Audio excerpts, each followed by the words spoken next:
So hello guys, আমরা এখন একটা ছাদে চলে এসেছি এই সেই রিলস বানানোর জন্য। তো দেখো আমরা সবাই মিলে একটা রিলস বানালাম, তোমরা বলবে ভালো হয়েছে কিনা। যদি ভালো হয়ে থাকে তো লাইক কমেন্ট শেয়ার করো, সাবস্ক্রাইব দেখো করে দিও তাড়াতাড়ি।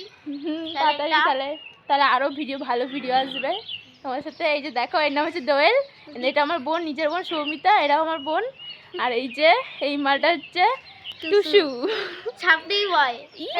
বয় না গাল, রেগে গেছে টুসু। তো দেখো তোমরা আমাকে এই চ্যানেলটা ভালো করে সাবস্ক্রাইব করে দেবে, সবাইকে শেয়ার করবে, লিংক দিয়ে দেবে সবাইকে। আর কিছু বলছে? রেগে গেছো এবার? ওই যে হ্যাঁ, ওই যে টুসু রেগে গেছে, ওখানে আমার সাথে আর কথা বলবে না মনে হচ্ছে। আর কথা বলবে না। আর ভিডিও করবি না, আর জীবনে ভিডিও করবে না, করতে হবে না। তো গাইস তোমরা আমার চ্যানেলটা দেখতে থাকো, সাবস্ক্রাইব না বললাম, দেখতে থাকো। তো তোমার সাথে নেক্সট ব্লগে দেখা হচ্ছে, বাই বাই।